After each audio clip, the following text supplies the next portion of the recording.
Hello, and welcome to the one and only channel on YouTube dedicated to educating the viewers on how to improve financial literacy.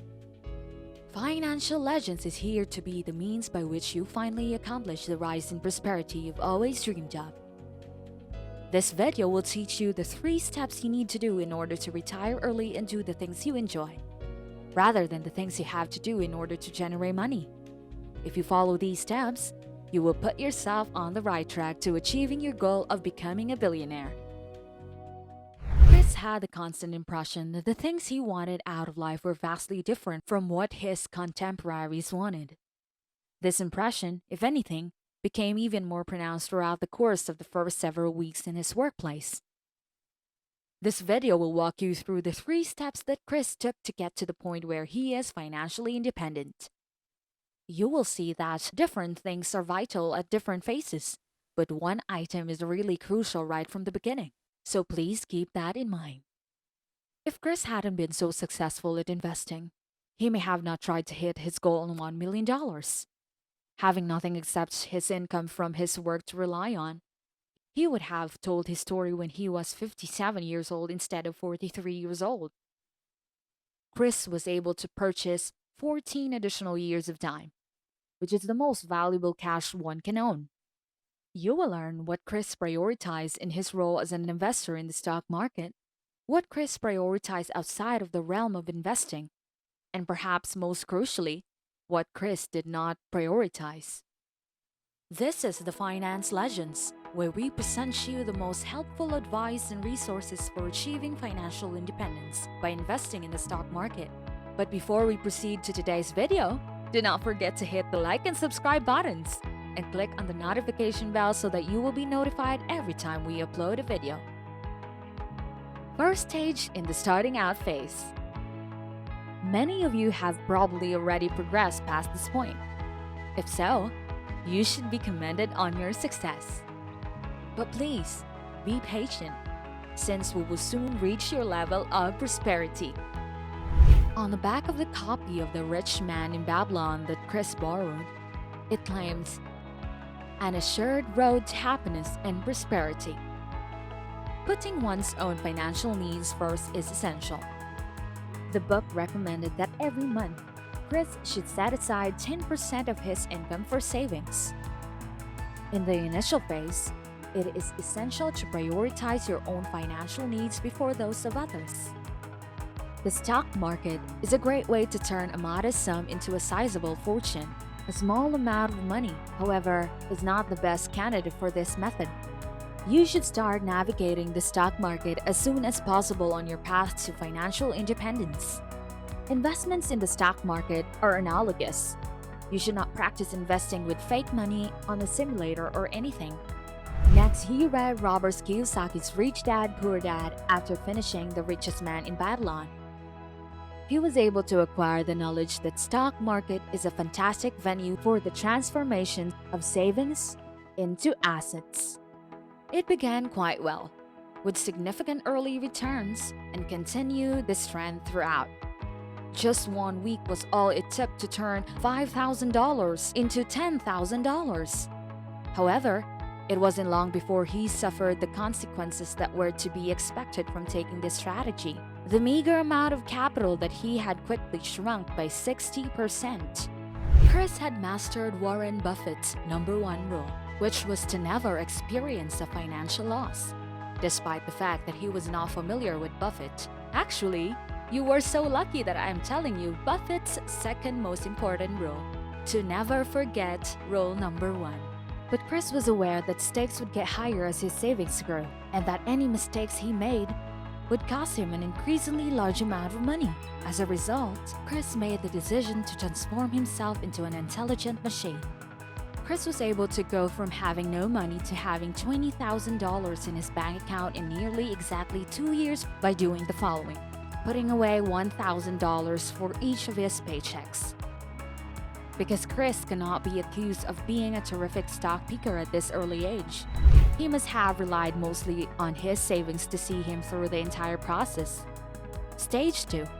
The first rule of compounding is to never interrupt it unnecessarily. The stock market is no longer considered to be insignificant. which is what distinguishes the second stage from the first. If you don't get a significant portion of the $100,000 from the returns on the stock market, then you're going to be performing more work than is really necessary. You could have similar feelings of empowerment as Chris experienced as a result of the fact that you are now a person with some means. But you mustn't allow this sidetrack you from reaching your objective. Don't get too excited just yet. Even if you can now afford a good automobile and other more expensive materialistic things, such as maybe the down payment on a house, even though you can now afford these things, you don't want to impede the benefits of compounding just when it is beginning to pick up some pace. Therefore, you should avoid doing so. He did not strive to make any creative or sophisticated investments. Rather, he followed the motto that Buffett has popularized, which is as follows: I don't want to jump over 7-foot bars. I look about for a 1-foot bar that I can walk over. Throughout this period, Chris made an effort to not be foolish. As Charlie Munger would have put it, Chris merely engaged in activities that the others did not appear to have much interest in. He was aware that from this point on, any mistakes he made would be more expensive and potentially put him back on the path to financial independence by several months or perhaps years. Chris also kept up his study routine throughout the day.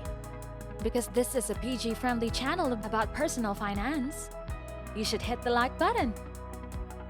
At the same time, his responsibilities in the workplace increased, and the company no longer saw him as junior employee.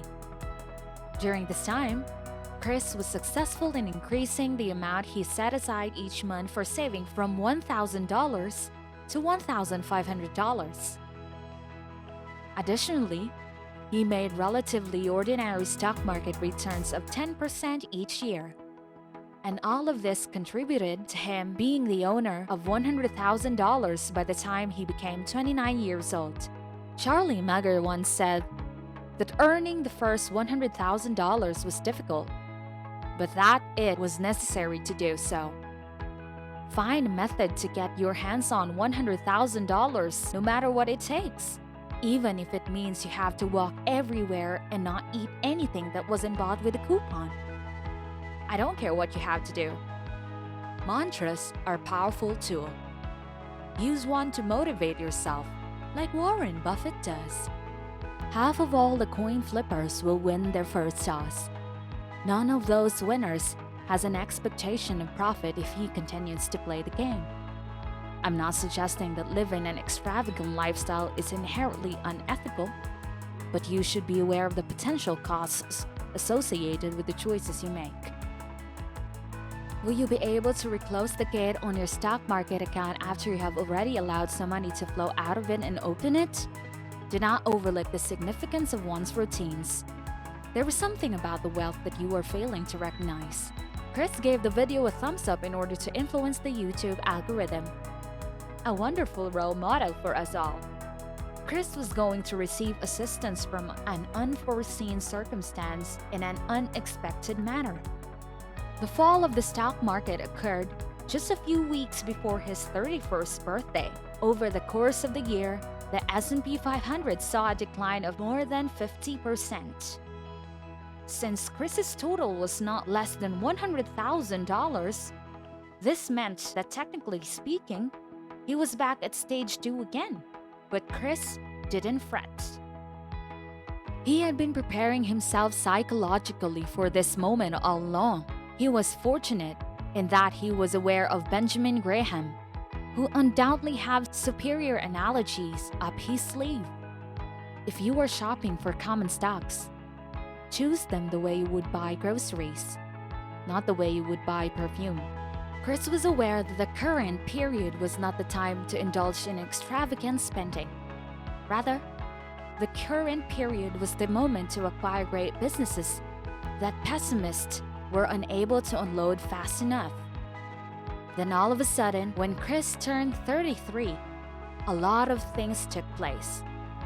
Even when returns on the stock market that were quite average, around 10%, His portfolio was now contributing more to his savings each year than his salary was. Chris made the move from his workplace to another company when he became 35 years old because another company was willing to pay him 20% more than the same amount of labor. Even with this much increased salary, the profits on his portfolio greatly surpassed his wages during this time period. As a savvy investor, your patience and determination will put you to the ultimate test during this time period. If you make poor choices about your investments, it might feel like end of the world. But if you choose well, it can completely transform your life. However, you should remain consistent with your method and exercise caution when forecasting those monthly returns into the future. Chris was transforming into an investor who consistently outperformed the market by a certain margin on an annual basis. Stage 4. Financial freedom. More than half of the money was earned from returns on investment made in the stock market. And because of those returns, he was able to achieve the sum 14 years quicker than he would have been able to adjust his wage alone. Chris felt certain that the profits from the stock market would be enough to pay his annual costs when he had this amount of money. Overall, Chris is in charge of his own schedule at this point, generating a substantial amount of money while devoting more time to activities that bring him joy. What exactly is so remarkable about this account? It's possible that nothing will happen, and that's exactly the idea. If you all work incredibly hard, it's likely that many of you can make more than Chris does. If you put an effort, I'm confident that many of you are capable of earning higher returns from the stock market. If an average man like Chris can become financially self-sufficient by the age of 43, then so can you and I. And that concludes our video for today. If you found it helpful, please give a thumbs up. And please share your ideas with me in the comments section. I'm interested in what you have to say. Having said that, make sure you subscribe and enable notifications.